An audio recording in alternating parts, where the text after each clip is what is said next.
Muy bien, mire. Ya se habrán dado cuenta que desde que regresamos de San Cristóbal he estado hablando de una manera un poco diferente.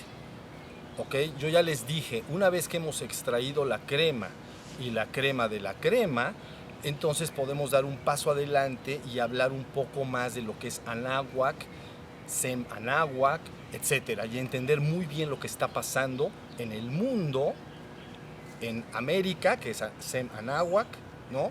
En el Popocatépetl y en este jardín, todo está vinculado, no hay nada que esté separado.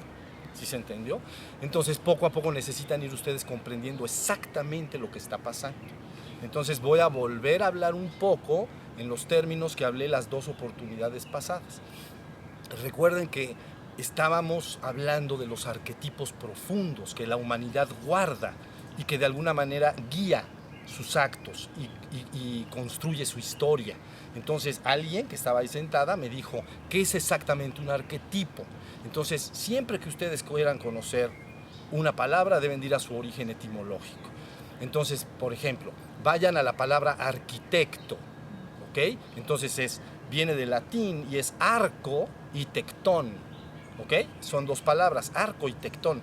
Arco quiere decir en español, soy el primero. Tectón, obrero. Soy el primero de los obreros o soy el jefe de los obreros. Eso es lo que quiere decir arquitecto. Bueno, entonces nos pasamos a arquetipo, porque yo estaba hablando de los arquetipos profundos. Y entonces la palabra arquetipo a su vez proviene de arco y tipón. Entonces, arco, nuevamente, soy el primero. Tipón, tipo o modelo. Es un modelo inicial que puede estar profundamente guardado en el inconsciente colectivo de la humanidad, pero que sí definitivamente influye en esa humanidad o en ese grupo colectivo, depende del arquetipo de qué comunidad, para que vaya esta comunidad manifestando una realidad dada. De hecho, en la oportunidad pasada hice referencia a un arquetipo que es el judeocristiano, porque es el que ustedes conocen preferentemente y solo por eso lo hice.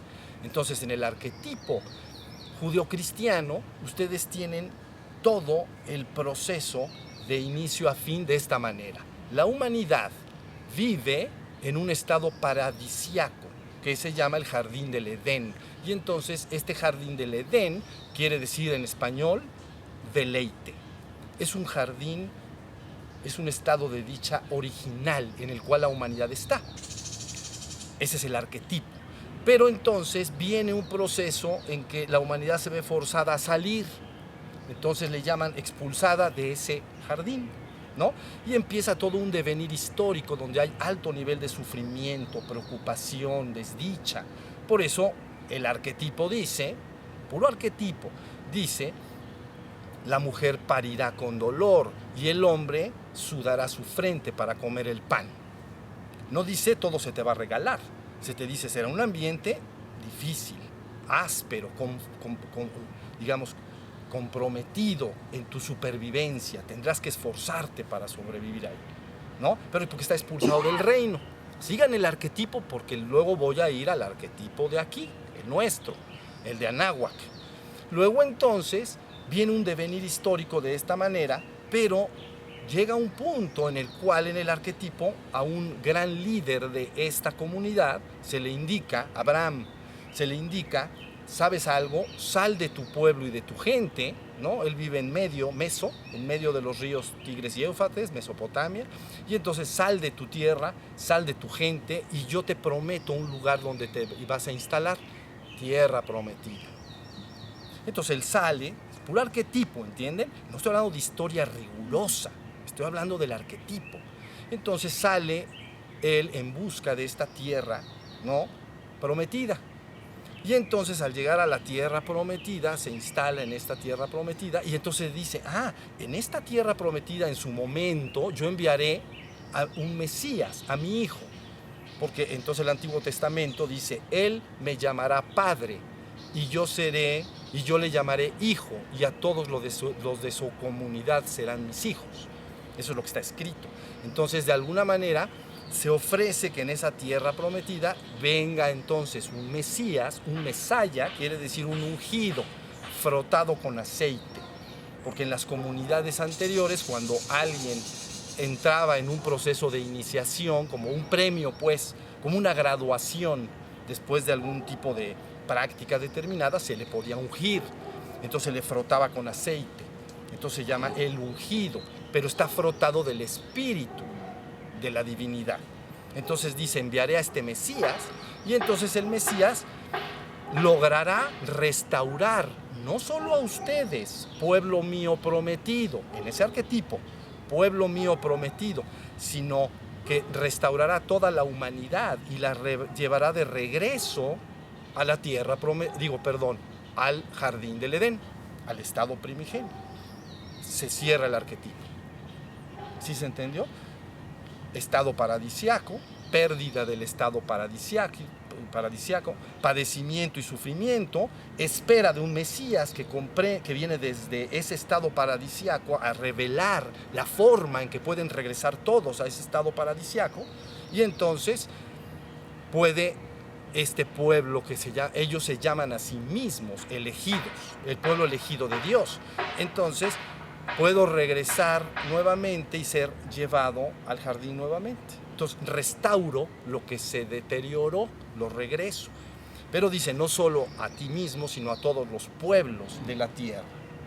¿Ya entendieron el arquetipo? Es muy sencillo, no tiene gran complicación. Pero hablaré un poquito más de él, porque hay un momento histórico en que ustedes saben que se parte en dos. Porque entonces nace Jesús, ¿no? Viene este personaje llamado Jesús y hace una división en el proceso. Los judíos clásicos estaban buscando una restauración en el mundo físico, y entonces buscaban un Mesías guerrero que los liberara de los romanos, ¿no? Entonces el otro vino a hablar de amor y paz, como dicen por ahí, y entonces dicen, este se me hace que no es. Y entonces por el otro lado, los que deciden que sí es, pues es la línea que ha llegado hasta América y que llamamos cristianismo, y en el caso nuestro principalmente catolicismo. En el norte, pues entonces llegan los protestantes, ¿no? Los calvinistas, la ruptura que hay en este cristianismo históricamente hablando. Sí, más o menos hasta ahí está la idea.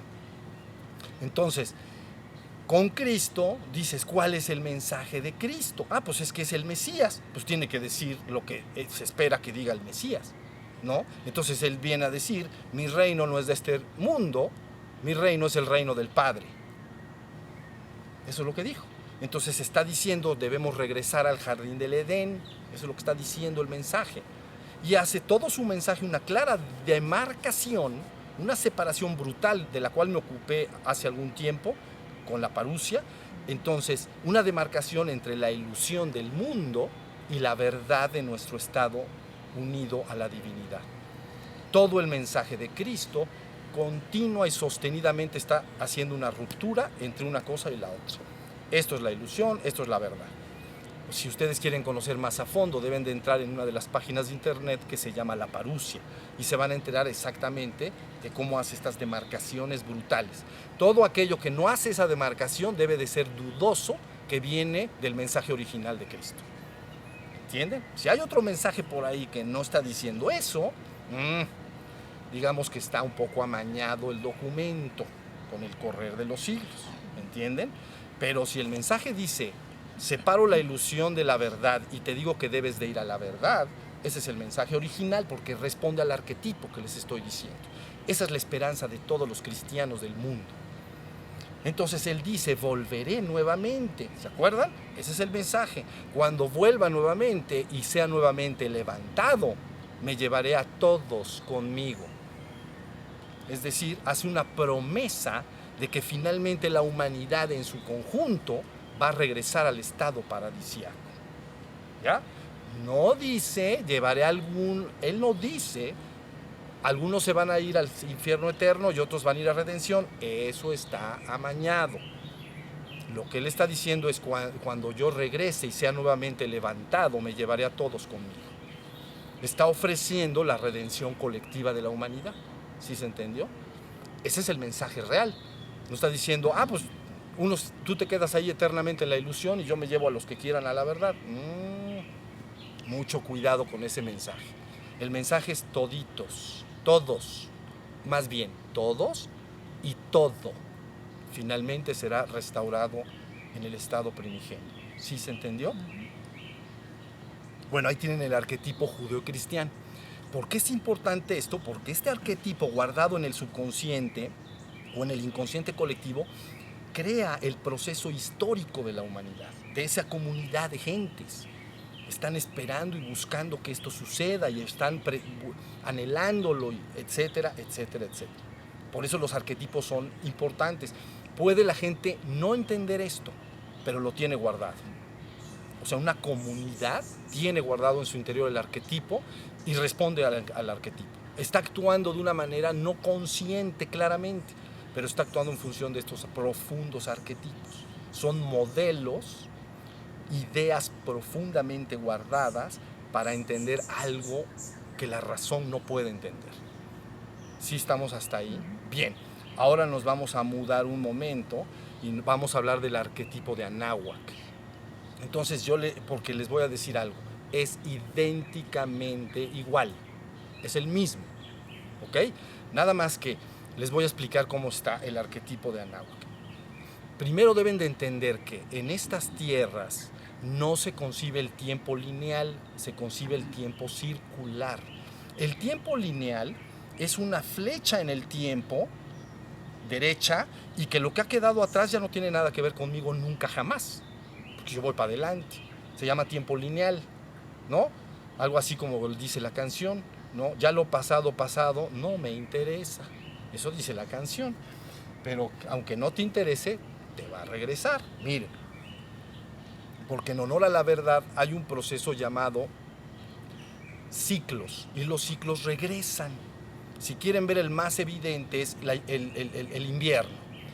En un comportamiento lineal, tú dirías, ya pasó el invierno, adiós el invierno y nunca más el invierno. Nunca más, porque ya pasó. Entonces, si ya pasó, ¿cómo va a regresar? Tiene que venir algo nuevo. Ese es tiempo lineal.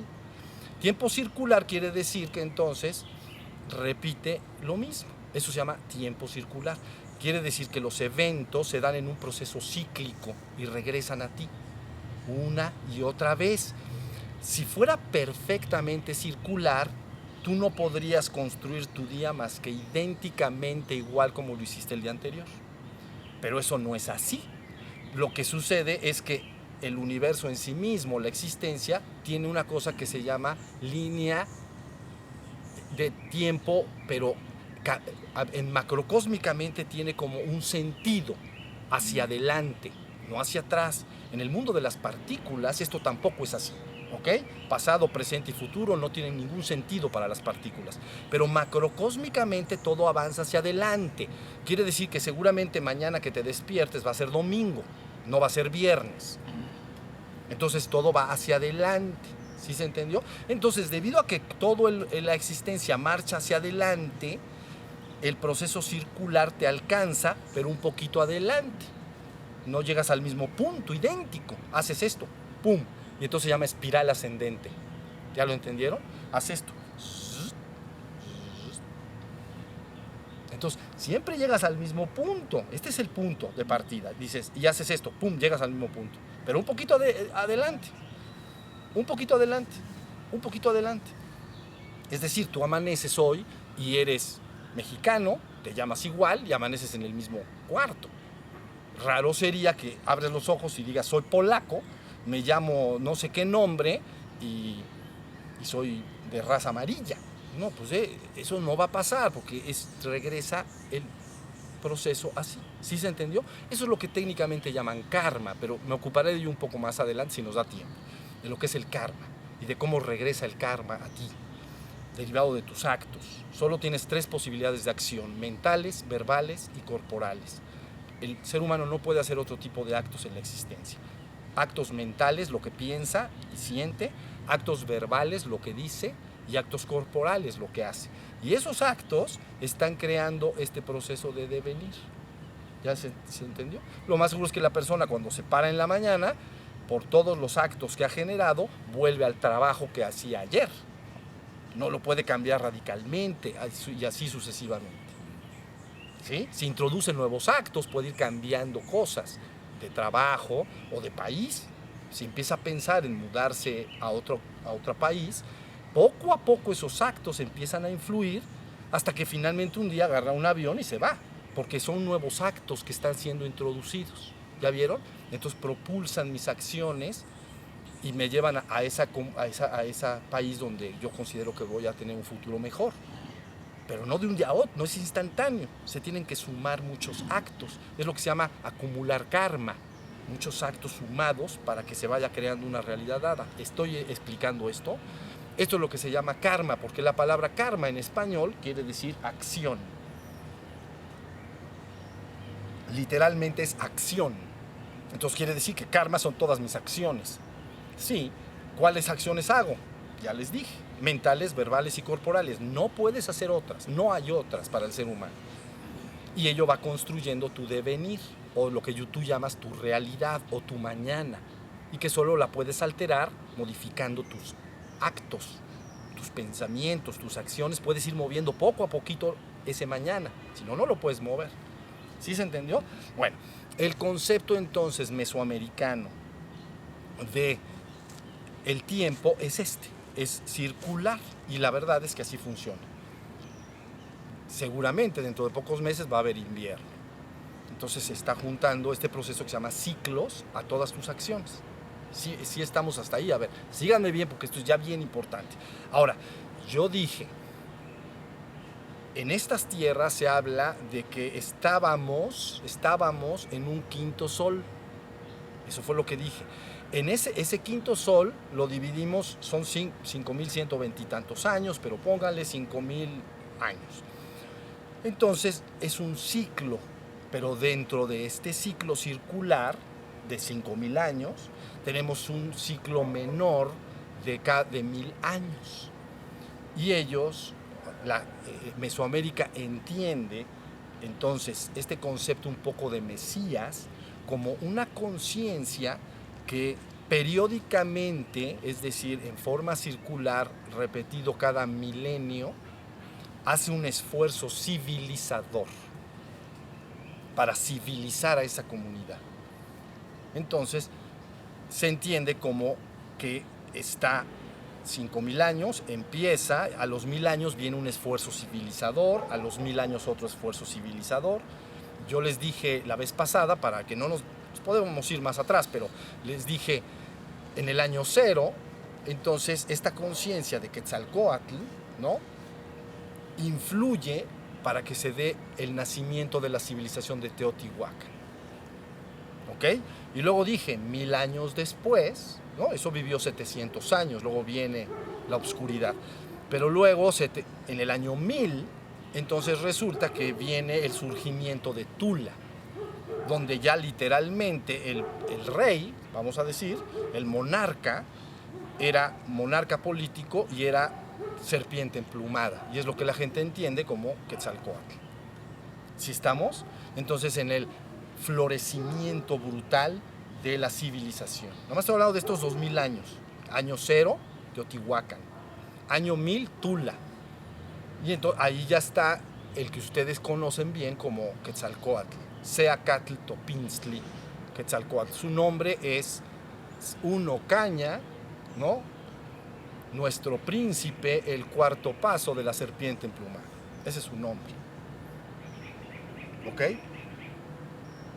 Y entonces llega el momento, fíjense muy bien, hace 5.000 años, 3.000 años antes de Cristo, esta conciencia da un banderazo y dice, se inicia un ciclo de 5.000 años. A los 1.000 años, 2.000 antes de Cristo, se hace un proceso civilizador. 1.000 años después vienen los olmecas. ¿Ok? Luego otro florecimiento de la cultura, porque esa conciencia se involucra y cambia todo en la cultura. Cambia los sistemas políticos, el arte, la espiritualidad, revive todo. Es una poderosa energía que se mueve y lo agita todo. ¿Sí se entendió? Y entonces luego en el año 0 vuelve a aparecer esta conciencia. Yo ya lo dejé en la página, yo esto me ocupé hace tiempo, y hay una página que se llama Toltecayotl, la luz de México. Y ahí pueden ustedes estudiar con detalle lo que les estoy explicando en este momento. Entonces, ya entendieron, son 5,000 años el ciclo, cada 1000 años, entonces viene este proceso. ¿Estamos hasta ahí? ¿Ya vamos bien? Entonces, en el año 1000 después de Cristo, síganme, en el año 1000 después de Cristo, entonces está Quetzalcóatl, y luego entonces, en ese tiempo, año 1000, había un barrio en Tula, y ese barrio estaba ocupado por lo que ustedes conocen como los aztecas, que ellos se llamaron a sí mismos mexicas. Entonces, bajo la misma influencia, ellos después, en el año 1300, se mudan más al Valle de México y fundan un imperio extraordinario, el imperio más importante de Anáhuac, seguramente, y con posibilidades altas, más importante del mundo. Entonces el florecimiento fue brutal, pero viene de la misma, ¿entienden? De la misma corriente, de esta misma conciencia. Entonces, en esta visión dicen, en el año 2000, entonces tiene que volver a aparecer esta conciencia, y esta conciencia tiene que rematar y cerrar el ciclo del quinto sol y abrir el sexto. Es la tarea del remate, ¿entienden? Por eso el primer Tezcatlipoca, que emana al primer Quetzalcóatl, entonces se llama cinco flor, porque son los 5 Tezcatlipocas, el del centro, norte, sur, este y oeste, ya lo dije la vez pasada. El del centro emana una personalidad humana o una conciencia en varios humanos, que se llama entonces la conciencia de Quetzalcóatl. 1000 años después, 1000 años después, 1000 años después, 1000 años después, y luego viene el cierre. Entonces es el mismo primero, cerrando el ciclo, ¿no? Haciendo la cosecha y dando de alta el sexto nuevo sol. Ahora sí, ya van entendiendo esto. Hasta ahí me están siguiendo. Ya se cerró el quinto sol y ahora viene el sexto, pero ahí les voy. Hay y también basado en un ciclo, por cierto, un ciclo que está acompañado, es una cuenta que se acompaña de ciclos luminosos y fatales. Entonces ellos ya sabían que venía un proceso de 500 años muy malos para esta cultura, que es cuando llegan los europeos, ¿entienden? Sobre todo los españoles, por ejemplo, a las tierras de Anáhuac. Okay. Entonces, con esta llegada, vamos a entender como que se interrumpe el ciclo. O sea, ya no puede seguir tal y como estaba la cosa. ¿Sí? Estamos. Entonces, es por eso que Cuauhtémoc, ustedes conocen los 3 últimos, bueno, cuando llegan los españoles está Moctezuma, Xocoyotzin, ¿no? Y luego está otro que nadie conoce porque estuvo muy poco tiempo, y luego Cuauhtémoc, es el último emperador, ¿no? Pero entonces él hace un mensaje último y final, como él dice, esto ya cayó, esto ya este imperio cayó. Entonces da un mensaje, pero fíjense el mensaje. Dice algo así como, nuestro sol se ha ido, nuestro sol se ha ocultado, y permanecemos ahora y nos ha dejado en la profunda oscuridad. Pero sabemos que nuestro sol volverá a surgir. ¿Ven? Ciclos. Dice, espérense 500 años, pero ahí viene. ¿Ok? Nuestro sol volverá a surgir. Luego entonces dice, en otro lenguaje lógico, cierren todas las escuelas de canto y de danza, todas las escuelas de arte, cierren todos nuestros conocimientos, no los dejen a la luz de aquellos que han llegado, ¿ok? Ahora que las mujeres transmitan verbalmente a sus hijas nuestras enseñanzas y conocimientos, y que los hombres varones lo hagan con sus hijos, que lo transmitan de generación en generación verbalmente, que no esté a la luz del sol. Dice, hasta que finalmente llegue el momento en que nuestro sol vuelva a surgir, para que Anáhuac cumpla su glorioso destino. Eso es lo que dijo para finalizar las cosas. Porque sabía que venía de acuerdo a esta visión de los Tezcatlipoca, de los Quetzalcóatl y de los soles, venía ese momento oscuro, vamos a decir. ¿Sí me están siguiendo? Pero resulta que ya llegó el momento. Entonces, ¿saben las esperanzas que hay detrás de todos los que conocen esto en toda América, de lo que está pasando, de que llega el sol nuevo y que entonces tiene que dar esto. Y ustedes dicen, ¿qué quiere decir nuestro glorioso destino? El glorioso destino de México. ¿Cuál es el glorioso destino? ¿Saben cómo se concebían ellos? Muy parecido al pueblo del que les acabo de hablar. Ellos veían y querían convertir a México en una especie de altar o lugar donde pudiera detonarse literalmente una transformación o transmutación cósmica, es decir, de la humanidad toda y de toda la existencia, para regresar al mítico Aztlán. ¿Ya se entendió? Ellos quieren regresar al jardín del Edén, son arquetipos. Y entonces aquí está en los arquetipos de Anáhuac, está claramente ubicado que ellos provienen de un lugar mítico llamado Aztlán, ¿no? Que literalmente quiere decir lugar de garzas, pero metafóricamente se llama lugar de blancura, lugar de pureza, lugar de hermosura. Y si vamos un poquito más allá en este mito, nos vamos a Chicomostoc, es decir, las entrañas de la tierra donde había 7 cuevas, y de ahí salen entonces los primeros pobladores, ¿no? Y se van a Aztlán. Y luego ya ahí se les dice, salgan de Aztlán y vayan a una tierra prometida. El águila les mostrará el lugar, parado sobre, ¿cómo se llaman estas verdes? ¿De qué? Nopal. Nopal. ¿Cómo la están viendo? Y entonces ellos siguen este arquetipo. Pero la idea es regresar en la conciencia. Aztlán equivale a el jardín del Edén, en el arquetipo. De hecho, los aztecas, ¿no? Moctezuma y su hermano Tlacaelel mandan expediciones para buscar entonces dónde está el origen. Históricamente, lo más seguro que vienen del norte.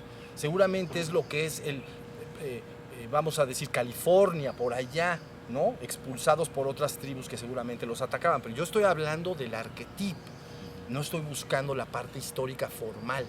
En el arquetipo está guardado que debemos regresar, o el pueblo de Anáhuac debe regresar a Aztlán, a la tierra de pureza, al lugar de la pureza, bueno, es la blancura, figurativamente. Ahora sí están entendiendo lo que está aquí circulando. Ahora les voy a decir algo más. Esto ubíquenlo como en México o Mesoamérica, vamos a decir. Pero resulta que si te vas más atrás, hay algo que se llama los pobladores originales de estos lugares. Ellos a veces se llaman a sí mismos como Nicantlaca, ¿no? ¿Se acuerdan que les he dicho Nican Azcán? ¿Se acuerdan? Aquí y ahora. Nican, aquí. Entonces, Nicantlaca es nosotros las gentes de aquí, es lo que quiere decir. ¿Ok? Entonces, ellos se conciben este espíritu de población de toda América, desde Alaska hasta Tierra de Fuego, es un mismo espíritu que yo le he llamado el corazón o mi corazón. ¿Ok? Y entonces, toda esta gente desde ahí arriba hasta abajo está ahorita en el entendido que es el momento para que suceda este evento, este renacimiento, ¿sí? Y que lograr el glorioso destino, entonces ya no nada más de Anáhuac o de México, ¿no? Sino de Sem Anáhuac. Sem es uno o absolutamente Anáhuac, es decir, tierra de fuego al sur y al norte los esquimales más arriba, vamos a decir, ¿no? Ya que del otro lado se pasan a Rusia, desde ahí todas esas poblaciones. Ahora sí ya entienden. Bueno, eso es lo que está detrás de lo que está pasando. Entonces, para que entiendan, y ese espíritu, porque deben entenderse como un espíritu, una conciencia viva, ha estado esperando nada más 500 años para que le toque la suya. ¿Sí entendieron? Porque así estaba el ciclo. Ellos sabían cuál era el ciclo, sabían que venía un ciclo fatal y ya pasó. ¿Cómo la están viendo? Bueno, yo esto me veo obligado a hablarlo porque cada vez tienen que entender más lo que está pasando. La cosa es profunda y muy seria. Ahora, digo algo más y meditamos un ratito. Luego resulta que si te vas a la palabra Anáhuac es rodeado de agua, ¿no? Tierra rodeada de agua. Sem Anáhuac, que es toda la tierra, que entonces toda América que llamamos rodeada de agua, Pacífico, Pacífico y Atlántico, ¿no? Pero luego entonces Anáhuac, que es más bien lo que entendemos como Mesoamérica, Meso es en medio de, entonces en medio de América, es Mesoamérica, como Mesopotamia, ¿no? Entonces Mesoamérica en medio de América del Norte y América del Sur, pero ese Meso es México, vamos a decir. Entonces resulta que en este Mesoamérica ellos están ubicando un lugar principal y central. Y entonces dicen, ¿cuál es el lugar sagrado más importante de la zona? Y definitivamente después de buscarle y buscarle y buscarle, entonces es este valle de Puebla y Tlaxcala. Es donde está la ciudad de Cholula. Por eso la reproducción de la Nueva Jerusalén cuando llegan los españoles es la Puebla de Los Ángeles. Están buscando el lugar más importante, ¿entienden? Y finalmente fundan acá, ¿no?, la principal ciudad del virreinato de la Nueva España, o sea, la ciudad que quiere reproducir la Nueva Jerusalén, ¿ven? Guiados por los arquetipos. ¿Sí se entendió? Pues bueno, antes de la venida de los españoles, entonces la tierra sagrada más importante era esta, donde está Cholula. Es tan importante, para que entiendan la importancia, es tan importante que entonces tiene, de alguna manera, la pirámide más grande de todo el mundo, ya lo mencioné. Pero aparte de eso, tenía los centros propiciatorios, adoratorios, pues, de mayor cantidad en toda Mesoamérica. Era pura lugar de adoración. Esto es tan fuerte que, recuerden que normalmente cuando una cultura llega y se impone a otra, lo que hace es que, disculpen la comparación, pero es como un perro que ha marcado un árbol y entonces llega otro perro, huele y lo marca, ¿entienden? Lo marca para, no, ya no es del anterior, este árbol ya huele a mí, ya no al anterior, ¿sí se entendió? Se marca el lugar. Entonces, esto históricamente en el mundo, cuando una población entra a otras poblaciones, por cualquier razón que entre, busca sembrar sus centros religiosos encima de los centros religiosos de los anteriores. Y entonces por eso la leyenda dice que Cholula tiene 365 capillas o iglesias o no sé qué, yo no las he ido a contar, pero en sus 10 barrios, 365 propiciatorios, es decir, lugares donde la gente va y lleva sus veladoras y hace reza. Vean la importancia del lugar para sellarlo. ¿Sí se entendió? Entonces, y luego encima de la pirámide se pone una iglesia a favor de una virgen. Quiere decir que seguramente la principal adoración de esa pirámide en conjunto era femenina.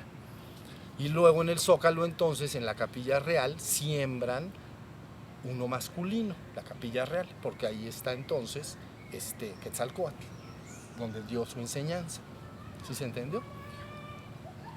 Bueno, esas son las más o menos, necesitan ya empezar a entender lo que verdaderamente está en juego y pasando. Entonces, Puebla y el Valle de Puebla y Tlaxcala tiene una importancia capital en esto que yo estoy explicándoles. Mucho, mucho, muy importante, como lo tuvo en el año 1000, como lo tuvo en el año 1300, cuando les dije se los dije también, que Moctezuma y su hermano Tlacaelel habían venido, ¿no?, porque estaba la hermandad blanca de Quetzalcóatl aquí en Cholula, para que les dieran el caracol. Y gracias a eso, que Tlacaelel recibe el caracol y se convierte en sumo sacerdote de la gran hermandad blanca de Quetzalcóatl, poquito tiempo después detonan el imperio que les estoy hablando. Ahora sí ya más o menos está. Bueno, eso es lo que está en juego. Eso es lo que los guardianes de todas estas comunidades saben.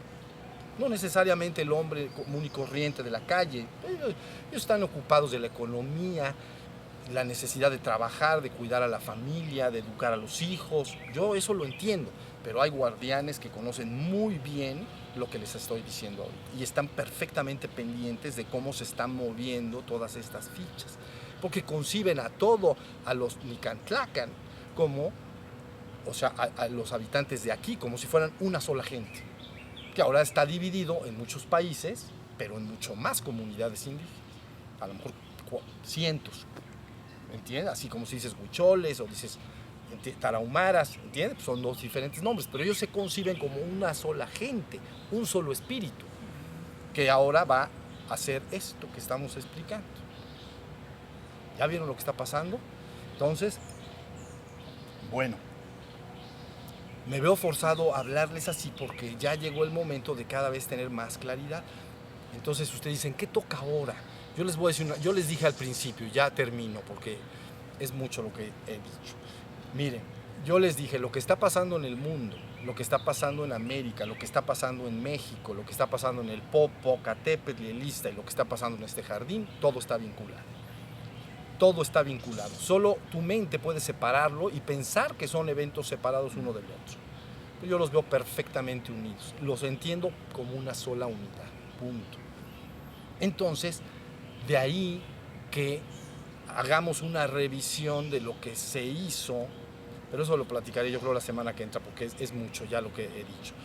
¿Cuál fue el trabajo que se hizo en este lugar, en este tiempo? ¿Entiende? Porque desde el punto de vista náhuatl, esta conciencia que venía a hacer el cambio tenía que estar en el último sol, de un nuevo sol al otro, son 52 años, 1987 al 2000, échenle 52, ¿alguien sabe matemáticas bien? 1987. 2033. Bueno, pues sí eso. ¿2000 qué?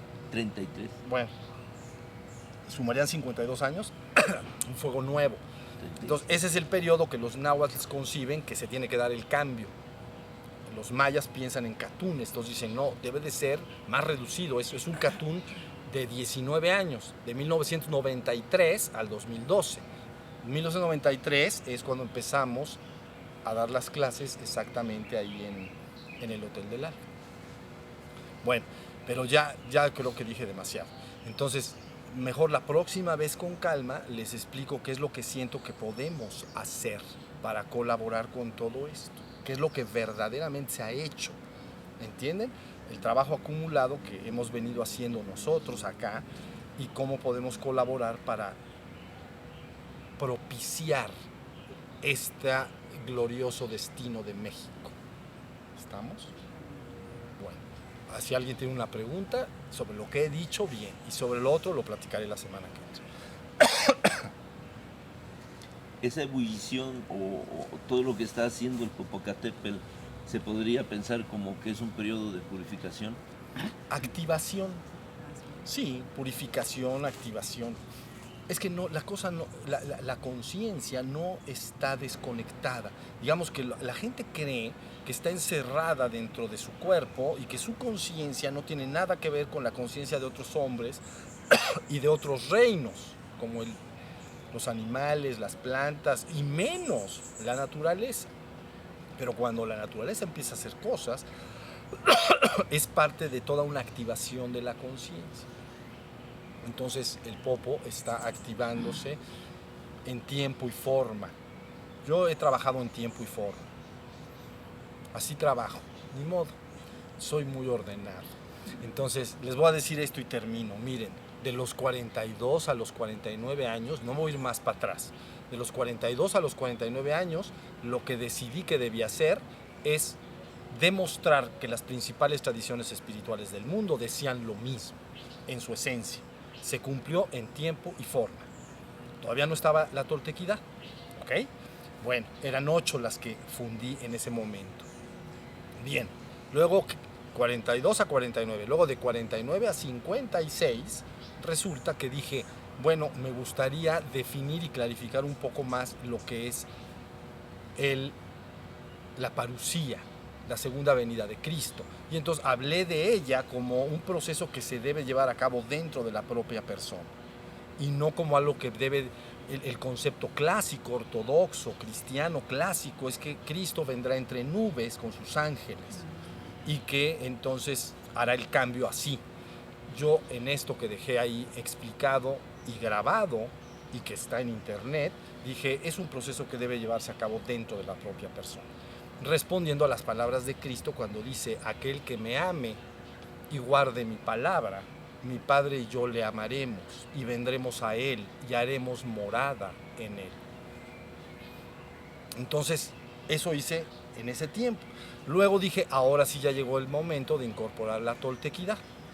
Y me ocupé de, entonces, incorporarla y se puede unir a Místico-Sofía con facilidad.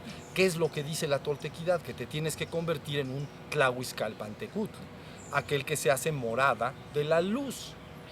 ¿Ven el mensaje de uno y otro? Es el mismo, ¿no?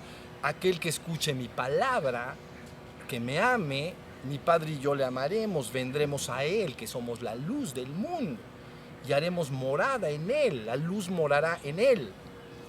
Y la toltequidad dice, te tienes que convertir en un Tlahuizcalpantecutl, en la morada de la luz, en una casa donde interiormente vive la luz. Es exactamente el mismo mensaje, si lo comprenden. Y finalmente, antes de terminar ese septenio, entonces dije, necesito una enseñanza que quite ya todas las tradiciones espirituales y se ajuste exclusivamente a una mente racional del siglo XX, ajeno a toda tradición espiritual. Y entonces salió la experiencia del despertar. No tiene una palabra que tenga que ver con ninguna tradición espiritual. Ahí se cerró el trimestre. Entonces nace 56 a 63, a ver hasta dónde duro. Pero bueno, 56 a 63, y dije, vamos a sacarle la crema a la crema. Pero resulta que se me acabó el trabajo muy rápido, porque en el último trimestre del 2012 y el primer trimestre del 2013 salió Shiva Shambhu. Me quedé sin oficio ni beneficio. Y entonces dije, ¿y ahora qué se hace en estos casos? Y entonces dije, bueno, podemos hacer algo para clarificar lo que ahora he estado platicando en estas 3 oportunidades ya, para que haya mucho más conciencia de estos arquetipos y de que la gente puede detonarlos. ¿Entienden? Pero la humanidad tiene que detonarlos. Porque si no se detona, entonces no pasa nada, nada más se abre otro ciclo y otra oportunidad. Quiere decir que esto es una oportunidad, pero la tienes que convertir en una realidad. Si no la conviertes en realidad, no ha pasado nada, nada más luego vendrá otra oportunidad, cíclicamente. ¿Sí se entendió? Entonces, ahí es como está el asunto. Entonces ya la próxima oportunidad yo les platico un poco de qué podríamos hacer para propiciar y colaborar con todo esto. ¿Sí me entendieron? ¿Sí se entendió lo que estoy diciendo? Crean, es bien profundo lo que estoy diciendo, ¿ok? Y les está dando cada vez más claridad de por dónde se está moviendo la cosa. Ok, bueno, entonces podemos meditar, ¿sí? Okay. Pongan sus manos.